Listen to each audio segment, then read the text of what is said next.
Tasmai Shri Gurave Namah. Nam Shreshnam Manumabhisattribhutram Mantrasarupam Rupam Tasyagrachamurupurim Matarim Vishnavidim Radha Kundam Girivaram Maho Radhamadhavisham Rapto Yashvati Tagripaya Shri Gurum Punnapashmi Vanchakalpataruvyascha Kripa Sindhuvyaivacha Patitanam Pavanebhyo Vaishnavibhyo Namo Namaha Narpitacharim Chirakkarunayavatirnakalim Shamamarpaitam Dosbalarasam Svaktisvam Haripurati Sundara Dhyuti Kadamba Sundipitaham Shada Hridaya Kandareshwarato Vasachinam Namaha Janulambita Bhujo Kanakavadatu Sankirtanai Gavitalu Kamalaya Takshu Vishwambaro Dhyavaro Jugadharma Palu Vande Jagatya Guru Karunavataram Ladini Shakti Sarupaya Gauranga Suridaya Bhakta Shakti Brahmanaya Kadhadarvishade He Krishna Karuna Sindhu Dinabandhu Jagapati Gopesha Gopika Kanta Radha Kanta Radhe Vrindavanadeshu Karunamrita Vahini Kripaya Nijapavajja Dasyanmayam Pradeyatam Bhakta-vinaya Paradha-lakshaya Kriptascha-kamadityaram-gamadhya Kripamaitam Shidanam Prabhanam Brinde Namaste Charanarvindam Brinde Namaste Charanarvindam Shila Gurudev Ki Jai Shriman Mahaprabhu Ki Jai Shri Harinam Sankirtan Ki Jai Shri Raga-vartma-candrika ki jai, Shri Vishwanath Chakravarti Thakur ki jai, Gaur Bhakta Vrinda ki jai, Gaur Premananda Hari Bol. So, good afternoon to all of you from Argentina this time. So, we're happy to continue our series of lectures with all of you after some days of interruption due to my travel, to my journey back here. So here we are in Kudrum Island. Everything is very nice. As you can see, we are not in summer anymore here, but spring is starting in some days. So again, we are continuing with our series of lectures regarding the moon ray, which illuminates the path of Raga-vartma-candrika by Vishwanath Chakravarti Thakur. Today will be our meeting 23, and we are continuing our study. No, we are beginning, our study of the 6th verse or prose of the second part of Raga-vartma-candrika, the second illumination. So today we will see the first part of this 6th verse or prose, since it will take at least 2 meetings or maybe 3, let's see. But before, as usual, and especially since we didn't have a meeting last Thursday, we will make some recap regarding what we saw in our previous class, which was last Monday, where we were studying the 5th verse or prose on the 3rd part of such verse from this second illumination. So there Vishwanath Chakravarti Thakur was mentioning that, first of all, we shared the first part of that we share in this connection was that he mentioned how when the Brajavasis meet with Bhagavan, with Krishna, Aishwarya Gyan is not manifesting in them. Actually, he described that their meeting with him is like the cool rays of the moon, but separation is compared to the scorching rays of the sun. And due to the burning pain of separation, Aishwarya Gyan sometimes may momentarily manifest. But even then, Vishwanath mentioned, because of the absence of reverence in the Brajavasi psychology, their hearts are not like palpitating and feelings of awe are not arising. Actually, he says, he concludes this first section saying, in this way, this cannot be really accepted as Aishwarya Gyan. Because again, Aishwarya Gyan mainly has to do with being possessed of these emotions of awe, reverence, and so on. So here he's speaking how in certain moments Aishwarya Gyan may come to the Brajavasis, but that will come in such a way that won't affect their intimacy, their Madhurya, but actually will nourish it. So he gives for this example of Sambhog and Vipralamba. In Sambhog, in union, there is no Aishwarya at all when the Brajavasis are meeting with Krishna. It's compared to the moonlight, refreshing, full of taste, rasa, and so on. Sambhog, union. There's no Aishwarya Gyan at all, full presentation of Madhurya. But during the scorching, if you will, viraha or separation, like the summer sun, that may happen. Some Aishwarya may come on the first surface because of separation. Baladev Vidyabhushan shared one example of the Saraswati River, which goes underwater in the Triveni section. And this, he made a comparison similar to this. Aishwarya is in the background of Madhurya. In the Brajavasis Madhurya, there is Aishwarya, but you cannot see that. It's somewhere there, drowning in the ocean of Madhurya, if you will. But it becomes visible. Similar like the Saraswati River becomes visible in one part called Triveni Sangam on full moon nights. Similarly, Aishwarya makes likely appear during separation, when Brajavasis are experiencing separation, or they're experiencing some chamatkar or astonishment regarding some whatever expression of the Leela of Sri Krishna, or some dangerous situation also. But again, even if that happens in those specific moments, the Brajavasis Madhurya will keep, not only won't be affected, but will still be predominating and will keep increasing. That's a unique feature of Raj. And some other examples sometimes classically given, which is the example of the straw in one pot of boiling milk. So the straw may be there on the surface, but when immediately it enters in touch with the boiling milk, it becomes swallowed by that. And you cannot see it anymore. Even though it's there, you cannot see it. So similarly, Aishwarya is there in Braj, but you cannot see it. And only when we stir the milk, the straw may appear at some point. So similarly, only when the ocean of Brajabhav is stirred, it's heated and stirred in the slow fire of separation, for example, this Aishwarya may come on some form. But again, that some form, if you will, is not affecting their Madhurya, their intimacy towards Krishna, but actually is nourishing that. So again, that's a very unique type of theological prospect, very unique psychology that needs to be properly understood. Then we can say the next section we saw, Vishwanath was mentioning, he gave an example in this connection, famous, maybe the most famous example, which is the Bumblebee song. Brahmar Git, he quotes Sri Radha, saying there, speaking to a bumblebee, saying, "Oh, bumblebee, there's no more need for us to make friends with dark-complexioned people, dark-complexioned men." And she started to quote, "One black man slayed Bali like a hunter, being controlled by a woman. He cut off the nose and ears of the last Surpanaka. One black man, like a crow, accepted the worship of Bali Maharaj and then punished him. Still," she said, "it is difficult to give up speaking about him."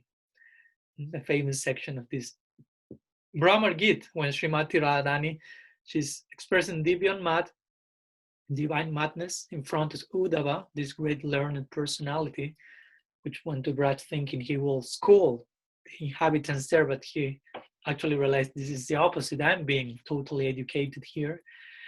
So in front of Uddhava, and in the midst of her gopis, her sakis, manjaris, Sri Radha and Divya Mad started to criticize all the black, dark complexioned people, all the asita actually. Asita means not white. To say that in this particular ecstasy and mood of separation, she rather was even afraid of pronouncing the word Shyam, black, dark complexion. So she started to criticize basically Krishna in his previous avatars. As she heard from Purnamasi, that Krishna is connected with Ram, to criticism to Ramachandra here, how he killed the monkey king Bali, like a hunter from his back in a coward way, and so on. How he cut the nose of Surpanaka and spoiled her life. She will be able to be married with anyone else, not what is people to him. And she also criticized Krishna in his appearance as Vamandev, the way as he cheated Bali Maharaj appearing as a Brahmin dwarf and so on. So this is an example of Avajalpa, one of different types of crazy talks. Avajalpa, Chitrajalpa, Prajalpa, and so on. So when she's criticizing in this Aishwarya, the point is she's in Aishwarya in the sense of she's in Vipralamba, in separation, but the Aishwarya comes, speaking about Krishna in previous divine descents, avatars. But the bumblebee may ask her, if you will, with his humming, so if he's so worthy of criticism, why are you keep speaking about him? So rather than says, Katartha, no? This personality is the goal of speech in Braj. I cannot stop speaking about him. I can't survive without Krishna. I can't survive without Krishna Katha. So that's one of the main examples. Then Vishwanath continued sharing other examples. And he said, like, for example, before lifting Govardhan, the Brajavasis had no conception of Krishna's godhood. After Krishna lifted Govardhan and went to Varunalok, a conception of Krishna is God arose in them. But still, they were filled with pure Madhurya Gyan. So here, Vishwanath, apart from the Brahma Gita, gives another two examples of overt Aishwarya. Clear Aishwarya, Krishna lifting a whole mountain, and Krishna going to Varunalok and being worshipped there, from receiving worship from the people there, from Varuna himself, and so on. So again, in these two examples, we already spoke a little bit about Govardhan Lila. The Brajavasis Prem, Madhurya, is not diminishing at all, but increasing. In this case, there is no Vipralamba. We are not speaking about separation, but again, situations of danger and Chamatkar. We mentioned that these 3 points may create some Aishwarya in the Brajavasis. Separation, Chamatkar, which means astonishment, and dangerous situation. So Govardhan Lila has to do with some danger, Indra threatening the whole of Braj. Also, there is some Chamatkar as well, and especially Chamatkar in connection to the Varuna visit, if you will, when Nanda Maharaj sees how all the inhabitants there are worshipping Krishna and so on. So Vishwanath finished his 5th verse by saying, creating again a comparison and a contrast thereby, saying that Sri Vasudeva, he said to Krishna and Baladev, remember, he said, neither of you are my sons. In contrast, although the knowledge of Krishna's divine opulence, Aishwarya, arose in Nandabhava's heart after he heard from Varunadev and Uddhava, Nandabhava had never had this sentiment that Krishna is not my son, actually. Nor is it mentioned anywhere that he ever spoke in this way to anyone. Thus, Vishwanath concludes, we can see that the Brajavasis are always completely filled with pure Madhurya Gyan. And in contrast, he finishes saying, the Madhurya Gyan of the associates of Dwarka was mixed with awareness of the Lord's Aishwarya. So in this way, although both personalities like Varunadev, Uddhava, and great learned scholars told Nanda himself Krishna is God, Nanda Maharaj never uttered statements like Vasudeva did, actually. Nanda Vasudeva said to Krishna Balaram, you are God, you are not my sons. Nanda Maharaj, maybe he have said to the point of, you may be God, but first of all, you are my son. As we mentioned, Krishna in Vrindavan is not God. God is an aspect of Krishna, and not vice versa. From our conception. Of course, in Vrindavan, nobody thinking God is an aspect of Krishna, but we understand Krishna is God beyond God, something more. When God wants to be something else, when God wants to be himself, God as he is and as he feels. So again, the conclusion here will be Aishwarya is in Braj. Braj is full in Aishwarya, even more than other planetary systems, if you will, other sections like Vaikuntha. Guru Maharaj will say, in Vrindavan, every tree is a kalpa vriksha, every cow is kamadhenu, the land is chintamani. How much more Aishwarya do you want? But the higher Aishwarya is that the inhabitants of Vrindavan are not interested in any of those things, are not asking the trees and the land and the cows, give me something for me. But all their interests are only directed towards Krishna. And that's the real opulence, or Aishwarya, which has the power to control God himself. So Guru Maharaj will say, what higher Aishwarya do you want than that? Than the one present in the Madhurya of the Brajavasis.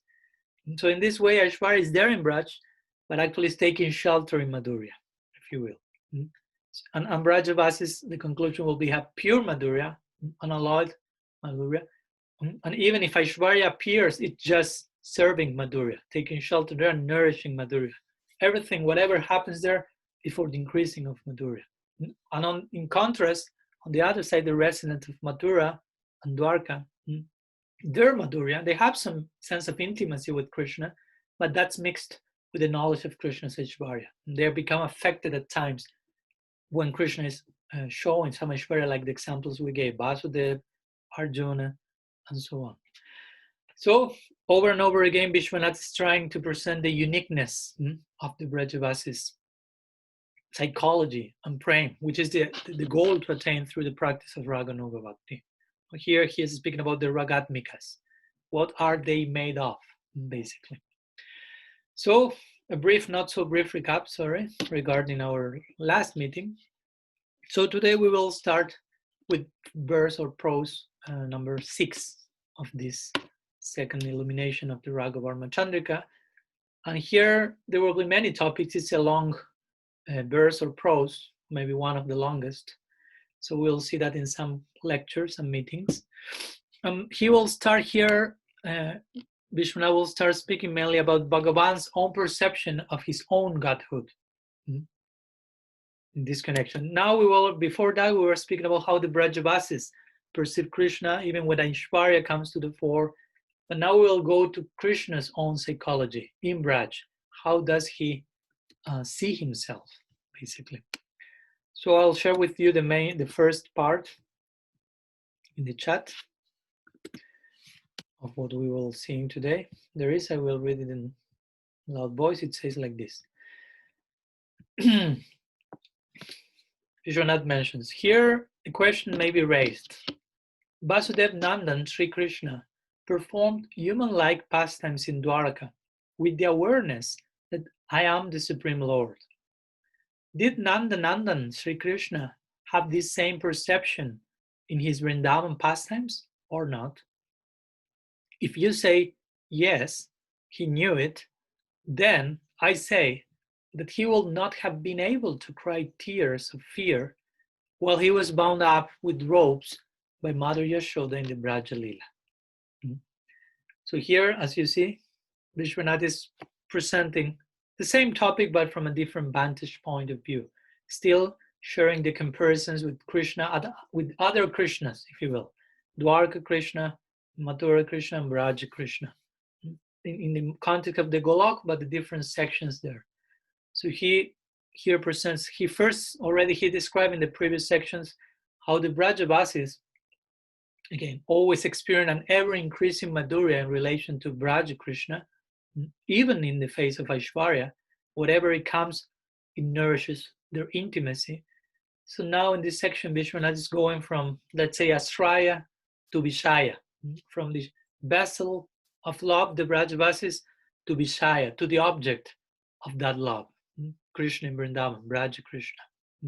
So here Vishwanath starts to analyze Krishna's own psychology, Krishna's own experience in relation to the Brajavasis prem, and how that affects himself and how that he sees himself in connection to their love.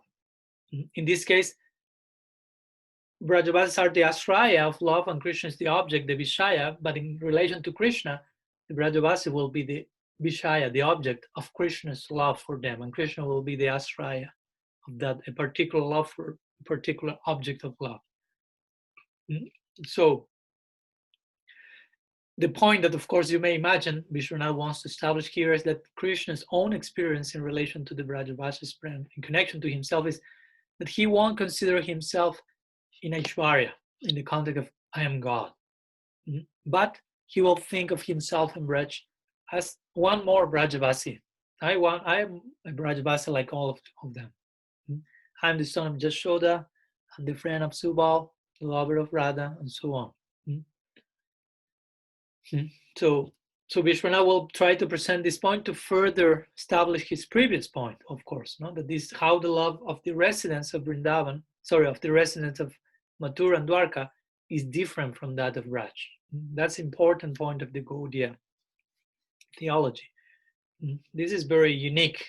In other traditions, they may speak about God without too much information about who God is, how is his realm, which is the nature of the interactions there, which is his name, his forms. Generally, they won't have too much to say, mainly saying there's one God, that's all. But here we speak about many forms of the one God, and even if you want to speak about Narayan and so many others, Ramachandra and Krishna, when we go, okay, Krishna, we have many Krishnas as well. Good thing we don't get tested on what we know. Yeah, exactly. Well, we get. I am back. The connection went. Oh, Jai! Right. I'll try to continue. The connection went off for a minute, so let's continue. Yeah. Okay. Let's continue. Okay. So in this way, here Vishwanath is trying to make this important point that how the love of the residents of Vrindavan is different from the love of the residents of Mathura and Dwarka, and therefore how Braja Krishna is a different object of love, because he corresponds with certain love. So Braja Krishna will be one thing, Dwarka Krishna, Mathura Krishna will be another thing. Of course, it's this, in one sense, it's the same person, where Krishna, God, is the absolute, non-dual absolute, but at the same time, in terms of bhava, there is diversity there. So in order to present this topic, Vishwanath Chakravarti invokes some imaginary like Purva Pakshin, which will be like an adversary, opponent who presents some argument. So the argument is the following, the one that he mentions here. Give me 1 second.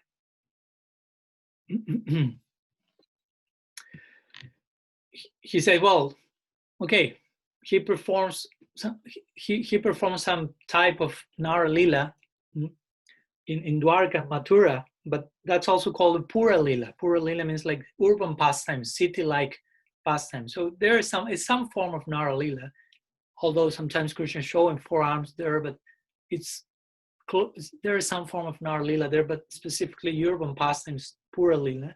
So despite performing those Leelas in Dwarka and Mathura, the argument is Krishna always knew himself to be God in those sections to begin with. I remember how he spoke to Vasudev, how he spoke to Devaki, reminding them about their previous lifetime, that he is born again to fulfill their prayer, he's God, and so on. And there he has some Chaturbhuj, he killed Asuras with his chakra, mounting Garuda, kidnapping Rukmini, showing his Aishwarya to Arjuna in the Virat Rupa. So in this way we can establish that Krishna had Ishvara Gyan of himself in this Leela. He was himself aware, I'm God, when executing all these Leelas in Mathura, in Dwarka. Ishvara Gyan means he knew he was God. That's a given fact. And so the argument or the question, if you will be, if that's so, so the question that Vishwanath presents here like an imaginary adversary says, so did Krishna also know himself to be God during his Braja Lila or not? So what do you say after 23 lectures of Raga-vartma-candrika? Was Krishna aware he was God or not, being there in Vrindavan? So we will, of course, we may imagine the answer, but we'll try to explore, elaborate on this. And how that it happens also.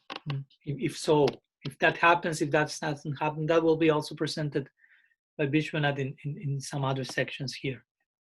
So if we were to answer to Vishwanath, yes, Krishna knew about his godhood, then Vishwanath immediately in this first section has something to say.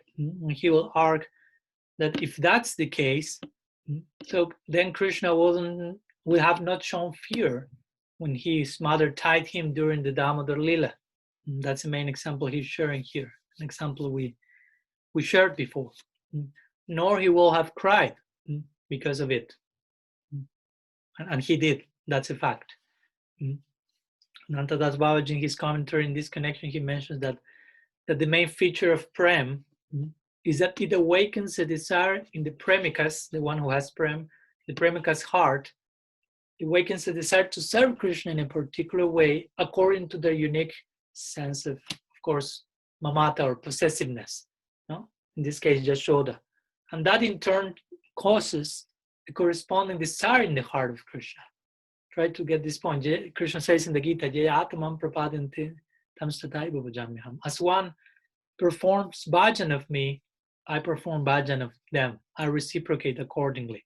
So if some premika, some devotee imbibed in prem like Jashoda, made of prem, according to their mamata, their sense of possessiveness toward Krishna, acts in certain way out of prem, and only all those actions are out of desire, loving desires toward Krishna. There's no other thing apart from that.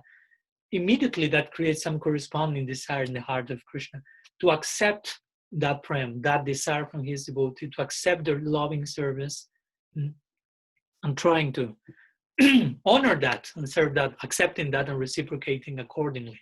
So in this case, Jashoda in the Damodar Lila, we are getting closer to the Kartik month, so that's very appropriate. So which is Jashoda's mamata here, their sense of possessiveness as Krishna's mother, but Salyabhav. And she's tying Krishna. And you may think, as Guru Maharaj will say, that will appear in all the news. Mother is tying son to a mortar or something.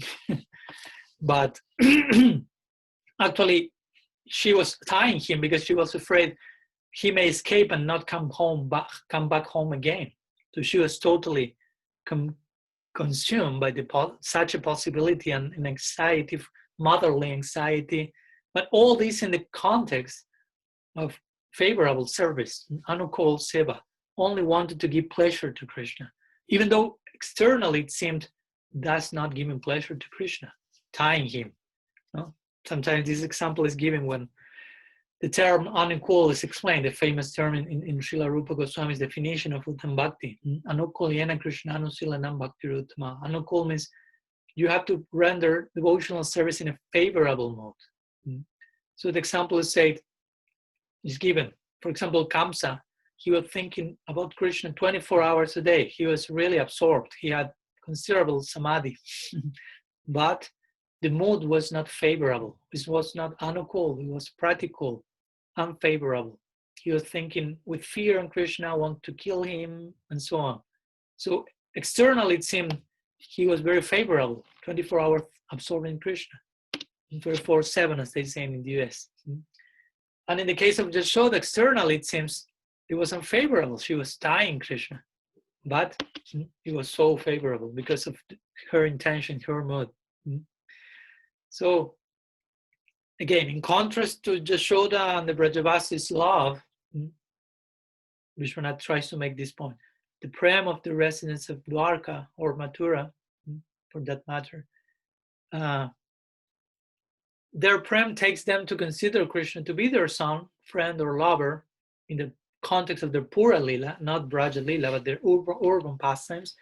Vasudev Devaki will think Krishna is our son, unless Aishwarya is coming to the fore, and they will say, "Oh no, you're not my son, you're God," and so and this way. And some others will think, Arjuna will think of Krishna, "You are my friend," unless he's showing Virat Rupa, universal form. So again, they will feel some reverence towards Krishna's being the Lord, according to the respective bhavas. So in relation to them, Krishna will consider himself. Here we are speaking about Krishna's own abhiman, how he sees himself, how he feels himself.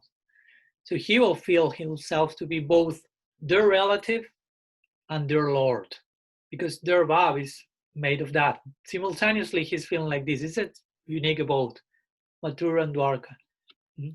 Because the Dwarka Vasis, the Mathura Vasis, they will feel and experience Krishna this way. He's God, sometimes that will be present, and he's our friend, our relative, and so on. But in contrast, again, in Braj, this is not the case. Braj could be in this connection term as an abode of undiluted prem, undiluted madhurya, undiluted intimacy, where everyone's heart, as we mentioned, is constantly filling not only with sentiments for Krishna as their worldly friend, son, or lover, but increasingly, at every step, that's increasing in them, that sensation, that feeling, that mamata, that type of possessiveness. They will see Krishna's another Brajavasi, of course, a very unique one, and they will consider thinking him in terms of he's my friend, my son, my village friend, my worldly friend in that sense, my son, my lover, and so on. So again, Krishna, we will see, will reciprocate accordingly. And as we already shown before, even the awareness that Krishna is God or may be God in Vrindavan, as we mentioned some examples last class, even that is not interrupting the Brajavasis' ever increasing sense of intimacy, of thinking he's one of us. So no reverence is coming in their minds, even in dreams, because you may say, okay, maybe in dreams you are having this idea, Krishna is God and Samajvarya may appear in oniric platform, but not even in dreams. For them, dream, being awake, deep sleep, it's all the same. They are only drenched in an ocean of Madhurya. And it's because of this, because of the Brajavasis are even dreaming about Krishna only in terms of Madhurya, we could say that's why Krishna dreams with them, even while being outside of Vrindavan, as you know. When he's in Dwarka, for example, Sanatana Goswami, he mentions this in his Brihad Bhagavatamrita. He's in Dwarka, but he's dreaming with the Brajavasis and he's sleeping with the different wives in different queens in Dwarka, 16,108. But in his dream, he's dreaming with Radha, Lalita, Vishaka. He's shouting, screaming their names, and the other queens are asking him, "Who is Radha? Who is Lalita?" I thought I was your only love, if you will. So he's up in his dreams outside of Raj, he's dreaming about them because they are so absorbing him, even when he's not there, especially. So going back to Krishna's own experience of himself in relation to the love of the Brajavasis, the answer to this question is that, to the question presented, is Krishna aware that he's God in Braja Lila? Well, since Krishna's heart, try to get this point, trying to really go to the gist, the core of God's, quote unquote, God's psychology, Krishna's psychology. We are going beyond God here. So the answer to the question is Krishna's heart is always corresponding with the feelings of his various devotees. He lives for that, especially in Vrindavan. So in connection to Braja Prem, his whole being is consumed in reciprocation to their love, and their love has to do with seeing him in village terms, if you will. So in connection to Braja Prem, Krishna is not considering himself to be God. Because again, that consideration is not in the Braja.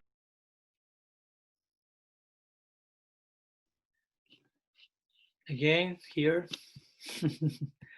So let's try a little bit more time if it works. So I'm saying that consideration is not there in the Brajavasi, so naturally it's not there in him as well, because he only lives, if you will, for properly reciprocating the love of the Brajavasis. That's the basic idea here. So in connection to Braja Prem, Krishna is not considering himself to be God, because such a consideration will represent, I don't know if that word exists in English, but a misreciprocation in relation to the Brajavasis love. No, the Brajavasis only see him in terms of being a village person, and if he reciprocates by feeling himself I'm God, that will represent some form of, if you will, improper mixing of mellows, if you will. So in other words, in Braj, we could say in Braj, Krishna is really the son of Jashoda. He really is. It's not that he's acting as if so. His abhiman, his self-consideration is, I am a gopa. I am a cowherd boy. That's his identity, his ego, if you will, and so on, in connection to different relationships he has established in Braj. For Krishna to think of himself in Braj, I am God, and for he himself to think of himself in those terms will be a form of false ego, if you will. So we have to understand this point. That, of course, is speaking about the power of bhakti, actually. How Swarup Shakti is overwhelming Krishna to the point that he's not thinking of himself in terms of godhood. That's somewhere else. That's somewhere else in Vaikuntha, a little bit, in Dwarka and Mathura, here and there, but not in Braj.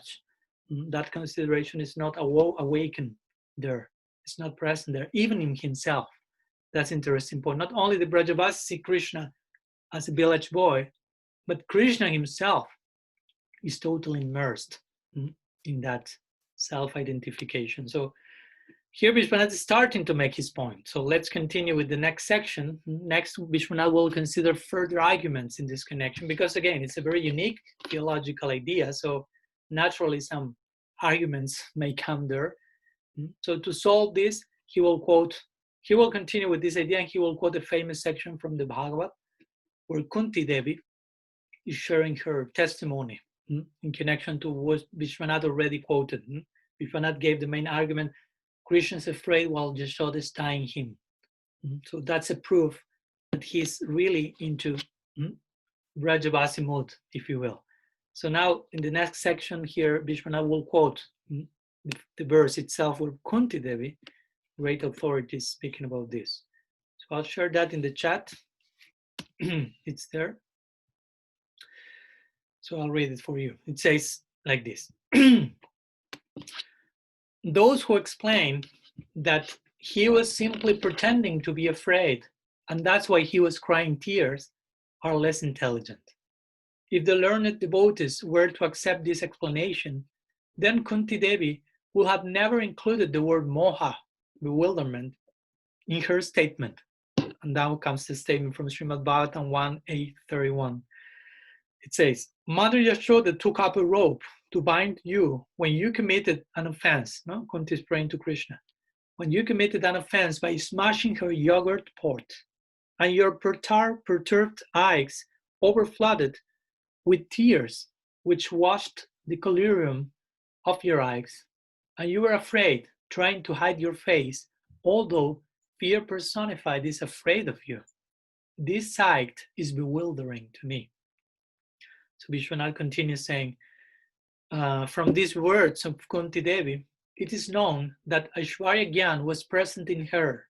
That is why she says that even fear personified is afraid of you. With the words, frightened of your mother, it is proven that Kunti finds Krishna genuinely afraid in his heart. If Kunti had known that Krishna was simply pretending to be afraid, then she would not have been bewildered. So here, already Vishwanath spoke about this possible argument, interestingly before, when he mentioned how Uddhav himself was overwhelmed with Krishna was asking advice from him. You remember this section in Dwarka when he was asking what to do regarding Jarasandha and the invitation to the Rajasuya Yajna. So Uddhav, another Shastravid, and someone who has a Aishwarya Gyan relation to Krishna, he's not a Brajavasi, he mentioned this. So here Vishwanath is continuing pounding his ontological post, if you will, even further. And so the point, again, he's opening to hear some arguments. So he himself is presenting them. So if someone may suggest here in this connection that Krishna's crying, someone may say, okay, Krishna cried, we accept that, but his crying in front of Jashoda was actually mere imitation. And actually he was aware that he was God. If someone may propose such a thing, then Vishwanath is considering such an opinion as coming from Muda, or less intelligent people, actually. And to explain why he thinks so, he states that experienced devotees will never think like that, because we find a different testimony in the Bhagavad, and a different testimony coming from an authority like Kunti in the famous section of her prayers, which is the verse that he quoted here, with Kunti is praying to Krishna saying, Jashoda, tie you, try to understand this point, he tie you with a rope when you committed an offense by smashing the yogurt pot, but your eyes were disturbed with fear. You showed that. Your kajal, your collyrium was washed off by that. And you were afraid at that moment, even though, and here Kunti invokes Aishwarya, fear personified is afraid of you. So, I mean, I'm bewildered by seeing this. Krishna is bewildering his Mukdata feature here in Vrindavan, but that's bewildering to someone like Kunti Devi. So Vishwanath's main argument here basically is the following. If Krishna was actually doing a show of expressing a child's fear and weeping, but just a performance, not actual fear, then the moha or the bewilderment of someone like Kunti wouldn't be there. And she's a tattvavit, she's a seer of truth. She's someone with Aishwarya Gyan. She has an eye to capture Krishna's Godhood, if you will. Or again, the example that I gave before, Uddhava. Uddhava in the previous example. He knows that Krishna is God, but at the same time, when Krishna is bewildered, acting bewildered, like asking him for advice, he realized he's actually asking me that. And we are speaking there outside of Vrindavan, but here we are in the full immersion of Madhurya, of Krishna's Mugdata, Krishna's own bewilderment. So the point is that if Krishna was actually doing a show, going back to the example of Kunti, such an authority like Kunti, which Aishwarya Gyan eyes, we have never described this in this verse. Kunti revealed her Aishwarya Gyan here very clearly by stating this point. Fear personified fears Krishna. Nobody in Vrindavan will say that. Or if they say that, they will say that in a total different context. Some friends of Krishna while wandering with him in the forest, I think he killed some demon, but in the Sakya conception, etc. But Kunti is saying that from a very Aishwaric perspective. And also, again, she's mentioned this Aishwarya side. Okay, Krishna, fear personified is fear in you, but she also is expressing that Krishna is feeling fear, actual fear in his heart, with the words bhava, bhavanaya stitasya, in this Bhagavad verse. Bhaya bhavanaya stitasya, which means Krishna became afraid by contemplating the situation of Jashoda tying him. Srila Jiva Goswami also further confirms this in his commentary to this verse in his Krama Sandarbha. He's confirming this point. Krishna's fear was real, was not an imitation. He says fear is afraid of Krishna. This represents Kunti's awareness of Krishna with power, Aishwarya. If his fear of Yashoda were not real, Jiva Goswami continues, she will not be bewildered. Clearly, he was internally fearful. And he quotes again, Bhaya Bhavanaya, these words from the Bhagavad. So that's the point. If such a person like Kunti was actually moha, was bewildered, it means that Krishna was not doing a show.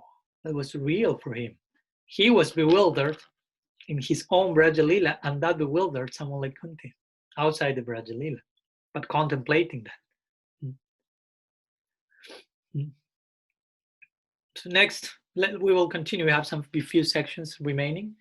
So next, Vishwanath will continue with this point, addressing another possible argument in this connection, which is the possible argument that if Krishna is actually bewildered, then such bewilderment may be a product of the same energy that causes our own bewilderment, as in this world as Bhada Jivas, which is Maya Shakti.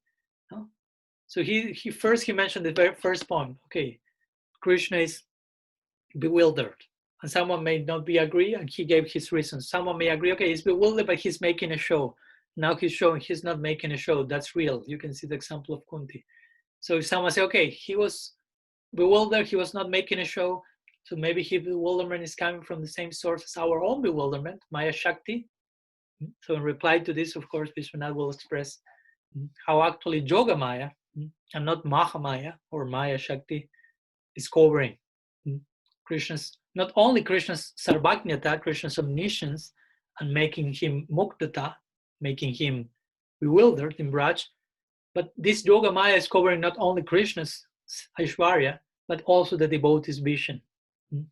So they may relate to Krishna totally free from Aishwarya, in a total informal and spontaneous way, without the interruption, the disturbance that a sense of Krishna's Godhood may create during the Braj. So we'll go to the next section that will be the last one from today. So let me share with you the text. Give me 1 minute.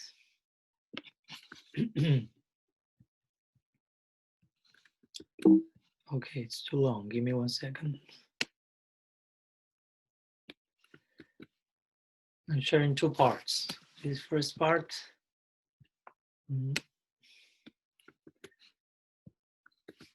There is the second one. So I will read the 2 of them together. So Vishwanath is saying, yet, if we say that he did not know he's the Supreme Lord, Krishna, of course, then the question arises as to what it is that covers the eternal knowledge of Krishna. Who is the personification of unending bliss and knowledge itself? We see that ignorance, avidya, as the function of the illusory potency, Maya, throws all living entities into the bondage of the material world and veils the knowledge of their constitutional position to make them experience only suffering.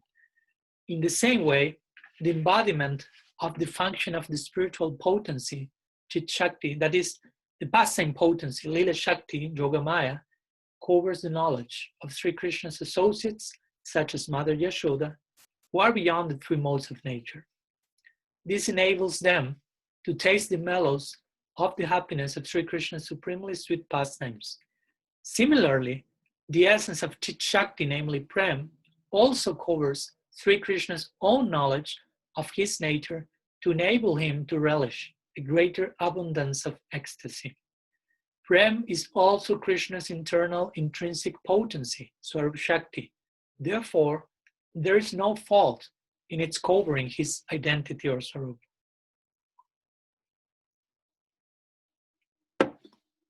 So here Vishwanath is trying to cover all the bases to anticipate in advance some arguments that may come in the reader's mind. Even he himself presents arguments that even there may be extraordinary, we may have never thought of, and he himself will embrace them, solve them, and present them in a higher synthesis. So here a new Purva Paksha, a new argument is present. So the following argument is, again, if Krishna is actually God, and we accept and we recognize, as we say, that his knowledge of his own Godhood in Vrindavan is covered, we reach that conclusion, then the question is, which is the cause for such a thing?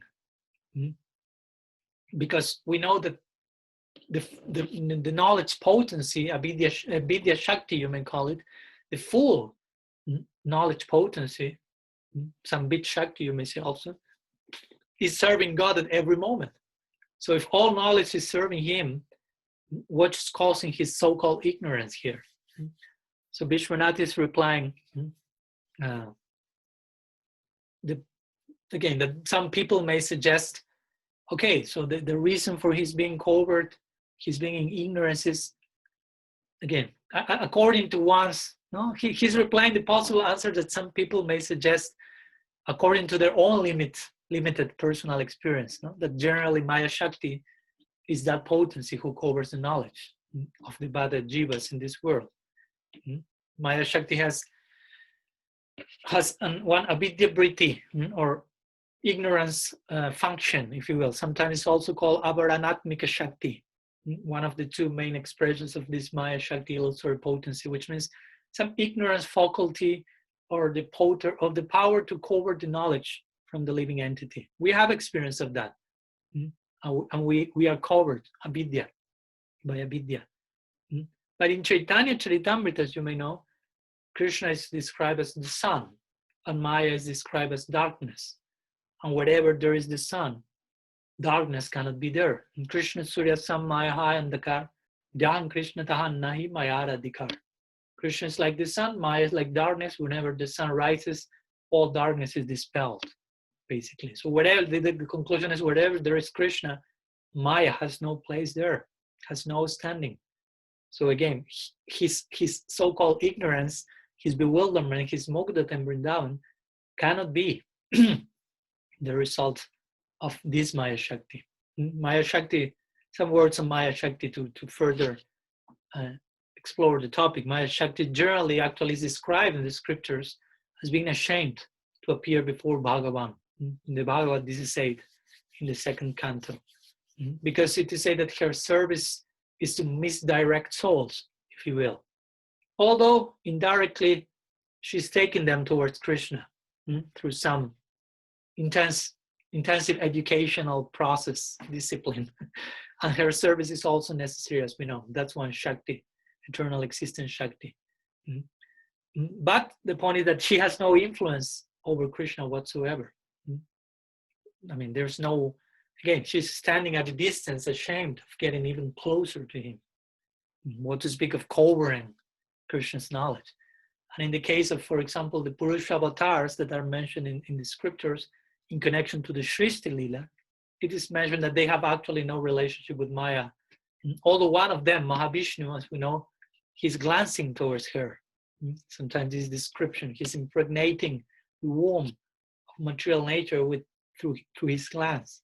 But the glance is at the distance. The idea is there's no direct contact and interaction between even the Purusha avatars with Maya Shakti. But this is happening so the universes can be created, as you know. So if this is the case for one of the Purusha avatar, which is an expansion of an expansion of an expansion and so on, here we are speaking about Swayam Bhagavan, Sri Braja Krishna, not one expansion of an expansion. Here we are speaking about the original, ultimate manifestation of divinity. That is so ultimate that he's not even aware of his divinity. That's interesting, full circle. So this Swayam Bhagavan Krishna in Vrindavan, he doesn't have, if the Purusha avatar has not direct contact with Maya, Swayam Bhagavan Sri Krishna in Braj doesn't have the slight connection with Maya Shakti. Baladev Vidyabhushan sometimes give the example. He compares Maya to a maid servant. But a maid servant who is discharging her duties outside the king's inner quarters. Krishna will be the king.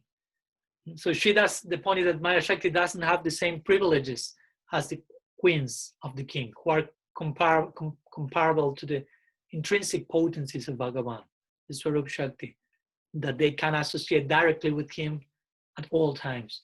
And so he gives this example. Swarup Shakti is like the queens living inside the palace with the king, Krishna. They interact directly. But Maya Shakti is like a maid servant who is discharging her duties outside of the inner quarters of the king. So some distance is there. And as we already saw, Bhagavan, especially in the form of Sri Krishna, his only business, his only engagement and occupation in the spiritual world in Braj, especially, is to relish rasa, to relish pure loving exchange with his unconditional devotees, basically. And the point is that this enjoyment, try to understand the point, he's totally dedicated to relish rasa.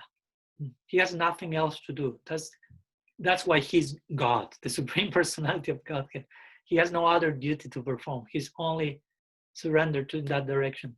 So such an enjoyment, high-class enjoyment, is not to be subject to disruption by the intrusion of unhealthy jivas, bhada jivas.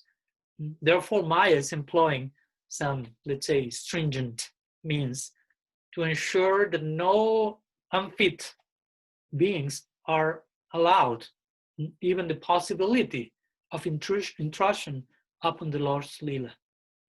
So that's a way of, we can also see Maya Shakti in service to his master, her master, in the upper realms, Krishna, absorbed in Leela with the Brajavasis, so as nothing will disturb that, Maya Shakti is keeping those unqualified, unfit jivas from entering there and creating some improper experience. So this is her assigned service. And since this is her assigned service, Krishna is not interfering with that, with her. But on the other hand, again, as we know, because of the obstacles that that Maya is presenting in this side of the world to the conditioned jiva, the jiva will become the idea. Again, Maya is not just mere chastisement or absurd nonsense energy. It has a particular purposing connection to the ultimate goal. So because of the obstacles that Maya presents, the jiva will becomes eventually reflective, attentive, insightful, and eventually this will support their fervor, ideally, turning of attention towards Bhagavan. At some point, that will happen, and Maya Shakti is trying to create that impetus in an indirect way. Again, that's her function. I need to say that this punishment, so-called punishment, that Maya is exhibiting is serving three main purposes. Sometimes this is described also. First is to administer reactions to the living beings for their impious deeds, karma, action, reaction. Second will be to discourage them from further transgressions, because if you behave wrongly many times, some reaction will come, and hopefully you realize that you have to stop doing that. So the second one will be to discourage them from such impious acts. Third will be to impel them, as we mentioned, indirectly, to seek a solution to their world of suffering, to that experience they are in. So the point is that this punishment of Maya Shakti is ultimately benefiting the jivas by trying to impel their uniting them with God. And that's why generally Krishna is not coming between the jiva and Maya. Some example that could be given is like a governor of a state that usually won't interfere if the court system will send a criminal to prison. Actually, on the contrary, the governor will congratulate, if you will, the policeman who captured the criminal. And in such a situation, of course, the general people won't think that the governor is cruel to employ such a policeman. But even in the end, the point is that if the criminal that went to jail is eventually recovered, rehabilitated, he goes out of prison, this former criminal, he may thank even the governor. Thank you for doing that to me, and through that chastisement, I learned my lesson, and now I'm a new person, and I'm redeemed. So we have to see the bigger picture when we speak about Maya Shakti. And to see a bigger picture, when I say Maya Shakti, I also mean the suffering, the so-called difficulties, obstacles that come to our life. All of them are coming with this ultimate purpose in mind. So suffering, in other words, is recognized as bearing intrinsic value, at least by the far-sighted ones, the one who has a deep vision, the tattva darshan, the far-sighted ones. They will understand suffering possesses some intrinsic value here. So I have to extract their full potential. So going back to our main topic, sorry if I speak a little bit more about Maya Shakti, but it's, I think, an important point. But going back to the main point, Krishna is not affected by Maya Shakti. I think that's clear. It has no connection with him. And Krishna's muktata, again, his bewilderment in Braj, is not a byproduct of this Maya Shakti. So the question will arise. So by whom is the knowledge potency of Krishna being covered? Or by what? By which? I don't know what is the expression in English. But what's that thing that covers this knowledge of Krishna that I am God in Braj? So that he will consider himself the son of Nanda, the son of Jashoda, the friend of Sri Ram, although, again, he's the original personality of Godhead, an ocean of whatever, endless Aishwarya and so on, because he still is that. So what causes him to forget that, to not be aware of that, and to be totally absorbed in this particular unique direction that we find in Vrindavan? So Vishwanath is gradually, he's taken some time to gradually disclose the mystery, creating the proper anticipation, and properly singing the glories again of bhakti. So the answer, of course, to the question is given here as well. He basically invokes the idea of Maya Shakti, but just to give us a point of reference for us, so we can conceive something that is beyond our range of experience. So he's saying in the same way that Maya Shakti binds the jivas and covers the knowledge, similarly Yoga Maya, Lila Shakti, this particular function of the Swarup Shakti, Bhakti Shakti, similarly Yoga Maya is covering the knowledge of the associates of Krishna, Nitya Parishads, such as Yashoda, with its transcendental potency. It is said that this potency can accomplish even the impossible, and this may sound a little bit like that. And similarly, not only Yogamaya is covering the associates of Krishna, but is for the sake of allowing Krishna himself to relish some unprecedented flavor of the sweet love of the Brajavasis. That interestingly here it is described as the essence of the Chit Shakti. So Chit has to do with knowledge, also consciousness, but also knowledge. So here's saying the essence of the Chit Shakti, the essence of the knowledge potency takes Krishna to not know he's God, interestingly. So it requires, it's a very particular type of knowledge that takes you to ignore something else. Because when you are aware of something, simultaneously you are not aware of something else. When we are looking in one direction, you are giving your back to some other direction. When you're looking in one other direction, you're giving back to another direction. So similarly, Krishna's full samukhyata, his full face and attention is in the direction of the Brajavasa's love that has the potential of capturing him totally. So he's giving his back, if you will, to his Aishwarya, to his sense of Godhood. So here to say that not only the Brajavasa's sight, vision, if you will, is covered by higher vision, no? But Krishna himself, so he can relish the prem of the Brajavasis, Yogamaya, Lila Shakti will cover Krishna's knowledge and replace that for a higher knowledge. That's the interesting point here. Krishna himself is the embodiment of Jnanananda, which means the joy that comes from knowledge, the bliss of transcendental knowledge, not any knowledge, Sambit Shakti. But here he has Krishna, in order for Krishna to experience states of high bliss, some form of ignorance, quote unquote, is coming, but a higher form of knowledge is coming. Sometimes you say there ignorance is bliss. So we find the ultimate expression of this here in the Braj. Ignorance is bliss. They are not aware that Krishna is God, not even Krishna is aware of that, and topmost bliss is there.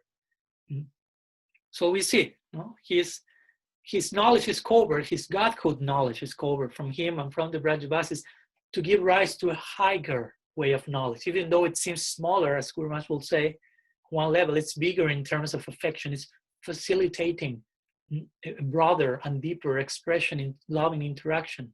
So that's higher, that's bigger. So Yogamaya and Mahamaya, you have these two types of illusion, mundane illusion and, if you will, divine illusion. When Mahamaya is restricting and Yogamaya is facilitating. So free will means that basically, that we have free will.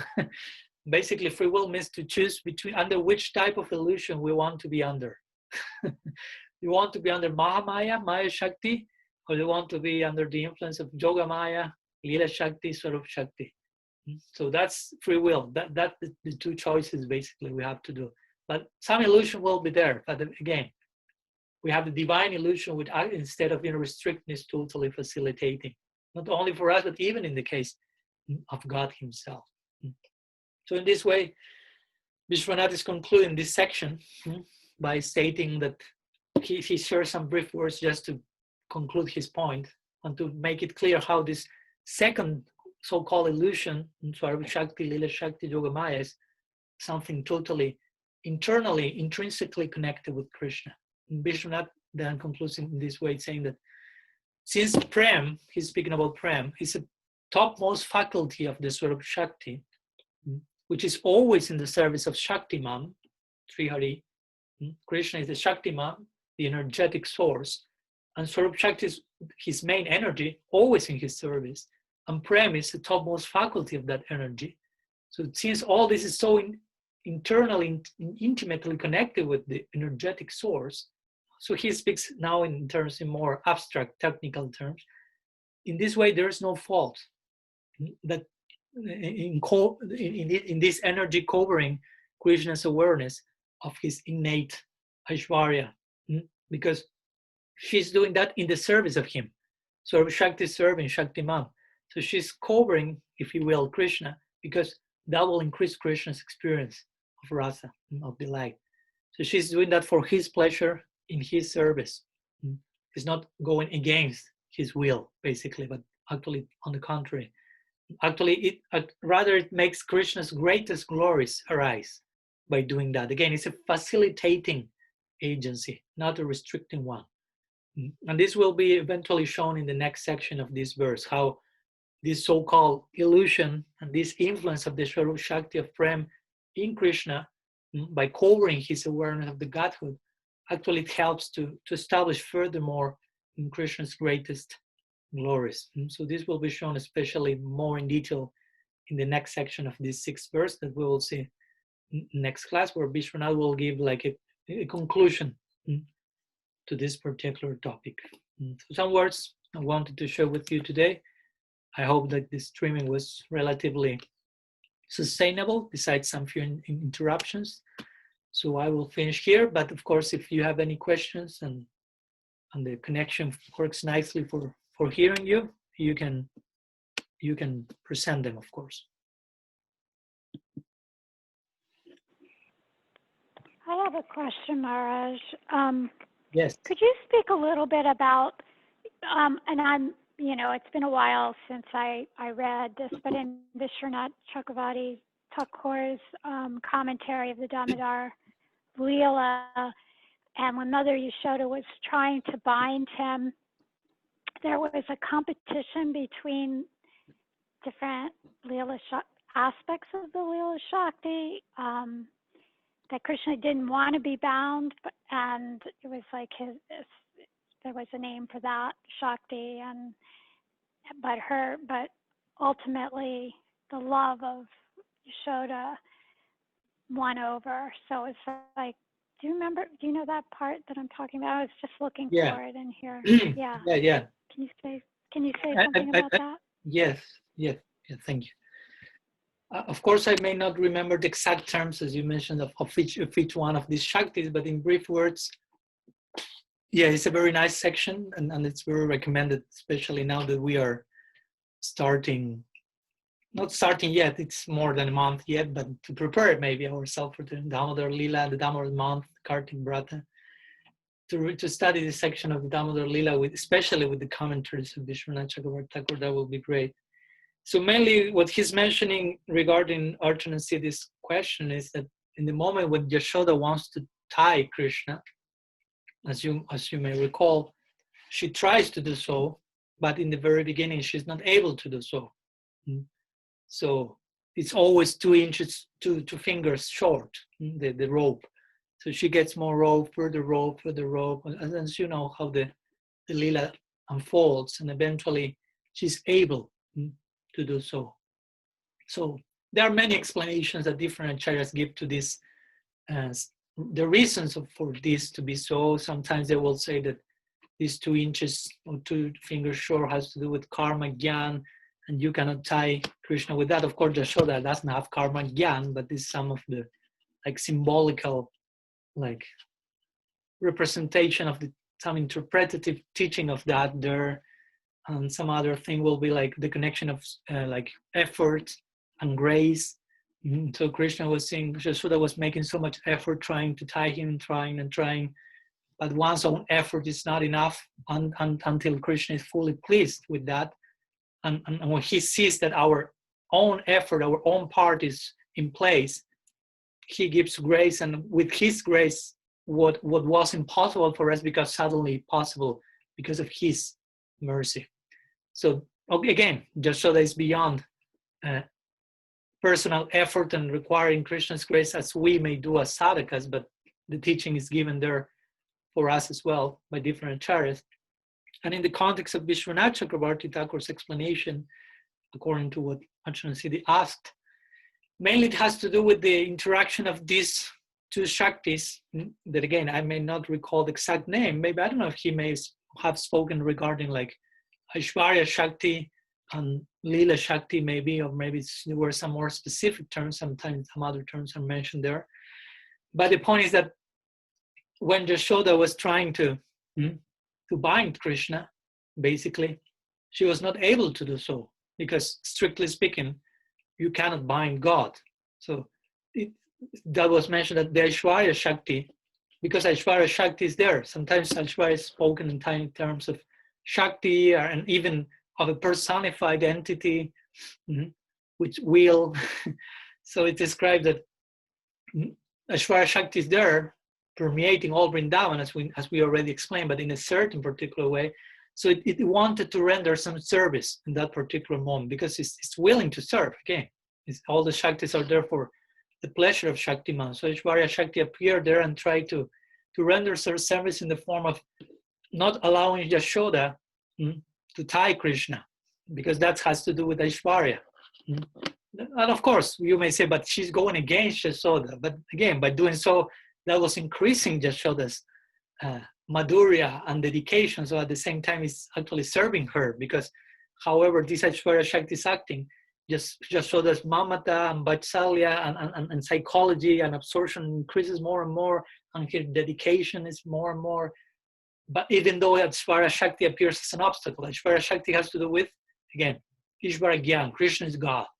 So Krishna is God means I cannot be tied by anyone, have no beginning nor end, like what Arjuna saw in the Virat Rupa. Of course, Yashoda didn't have such a vision here, but she was not able to make the rope complete, even though she brought so much, and it didn't follow the math there, because you say, okay, I need some extra half a meter or a feet or an inch, however you speak in the States, and I brought more than that, and it's still not enough. So this doesn't make sense. What's going on here? But she didn't stop to calculate in her mind. She was asking for more. And of course, Vishwanath is again presenting this like in a personified way, like Aishwarya Shakti appeared on this scene, wanted to render some service and presented that so-called obstacle that actually was increasing Yashoda's dedication. But actually let's call it the Madhurya Shakti, or maybe the name must be other one, the Lila Shakti is trying to allow that to happen in the context of Madhurya, because too much Aishwarya is not fitting. So eventually, of course, the conclusion is that the Lila Shakti won, and Yashoda was able to tie Krishna, and Krishna was, if you will, defeated by Yashoda's love. That is the main point that this Lila wants to make. Krishna becomes tied, literally, interpretatively, in every single sense of the term.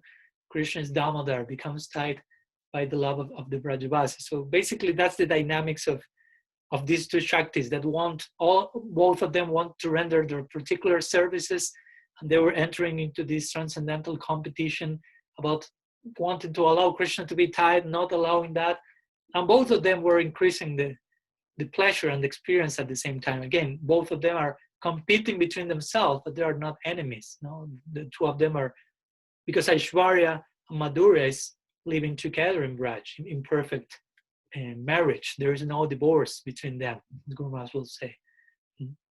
So some ideas, again, for specifically, I mean, it's really charming how Vishwanath Chakravarti Thakur himself is describing all this like in a very novel-like way. So it's nice that you go to the respective verses, which are the verses that describe how Yashoda is trying to tie Krishna.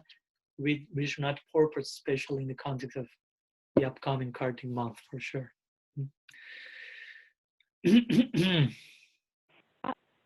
I was just going to thank you so much for that. I did find the part in the Bhagavatam. It just says that I think it's his Kripa Shakti actually made the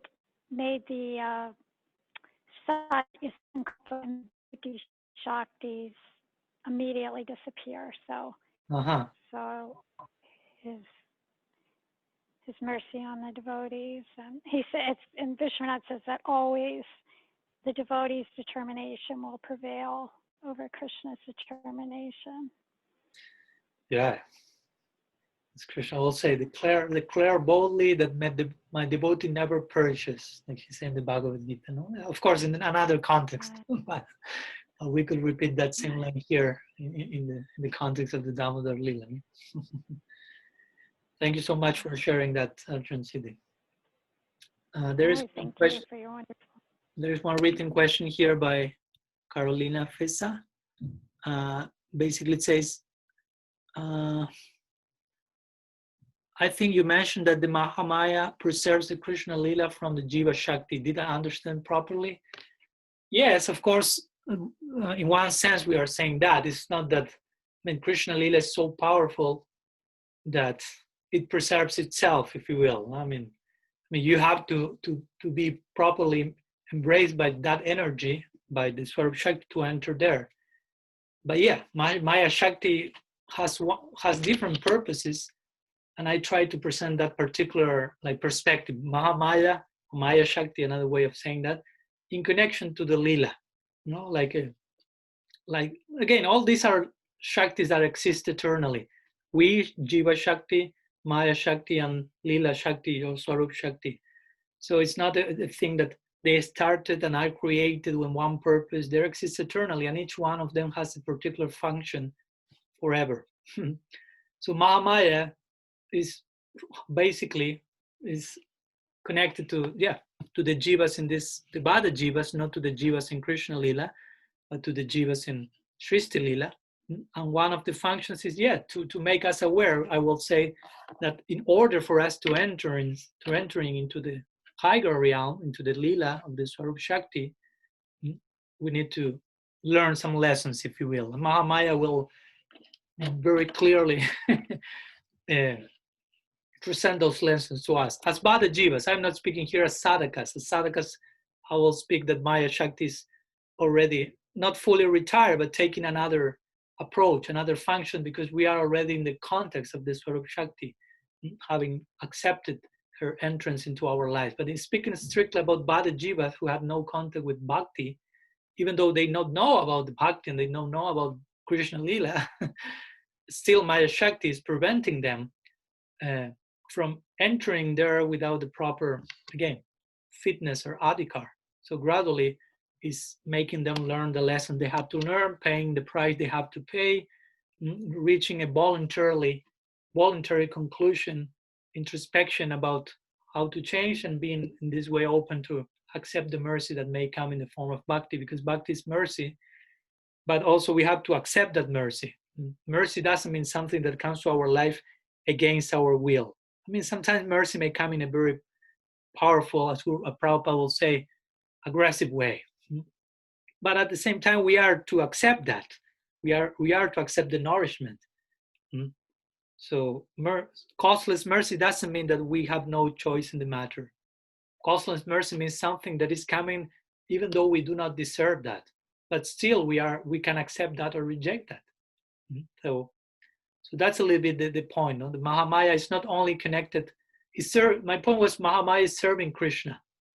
It's taking some distance, ashamed in her own role, if you will, in her personified form, but at the same time understanding my master is absorbed in Lila. I will try to render some service to that Lila. In which way? Being Maya Shakti, well, at least preventing those who are not fit to entering there from entering there, and somehow or other indirectly, gradually preparing them for eventually understanding the value of it. So I hope that helps. And I don't know if there's any other question before finishing.